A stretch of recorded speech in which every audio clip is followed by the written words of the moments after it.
Assalamualaikum. Video kali ini untuk memenuhi tugas mata kuliah Matematika Ekonomi dan Bisnis, menjawab studi kasus dosen pembimbing Bapak Muhammad Effendi, SE MSI. Tapi sebelum itu saya akan memperkenalkan diri. Nama saya Carlita Pratiwi, NIM 2001020019,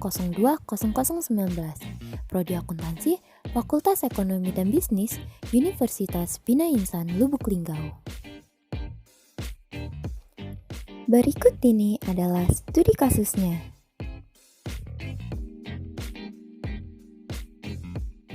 Baiklah, saya akan menjawab studi kasus tersebut. Simak videonya ya. Baiklah, yang pertama yaitu studi kasus.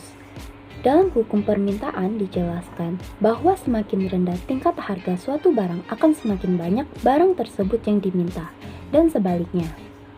Mengapa pada saat hari raya harga-harga barang semakin naik, tetapi permintaan juga semakin bertambah? Jelaskan mengapa.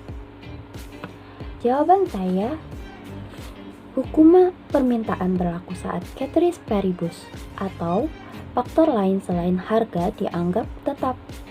Pada saat hari raya, kebutuhan konsumen terhadap barang-barang juga meningkat atau intensitas kebutuhan itu faktor non-harga, sehingga hukum permintaan tidak berlaku.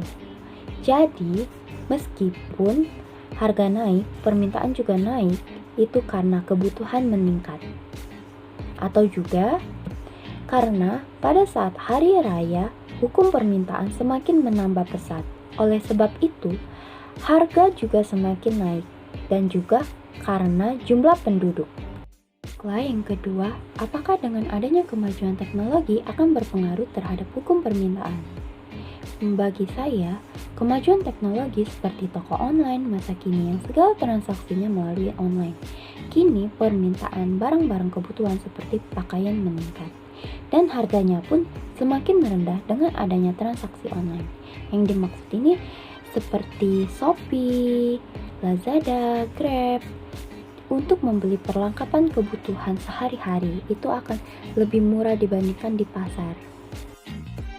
Baiklah, yang terakhir, sebutkan momen-momen atau peristiwa di sekitarmu yang tidak sesuai atau tidak mengikuti hukum permintaan, yaitu momen saat lebaran. Permintaan tidak turun, cenderung naik meskipun harga pada saat itu naik, seperti daging sapi, gas, dan bahan pokok lainnya. Yang kedua, kebutuhan mendesak. Setelah liburan sekolah, kebutuhan akan alat tulis meningkat. Meski harga pada saat itu naik, permintaan tetap naik, tidak turun. Seperti buku, alat tulis, pena, pensil, dan lain sebagainya. Baiklah, saya kira ini saja yang dapat saya sampaikan. Semoga apa yang saya sampaikan menjadi ilmu yang bermanfaat untuk kita semua. Mohon maaf apabila ada salah kata. Kepada Allah saya mohon ampun. Saya akhiri, wabillahi taufiq wal hidayah. Wassalamualaikum warahmatullahi wabarakatuh. Bye-bye.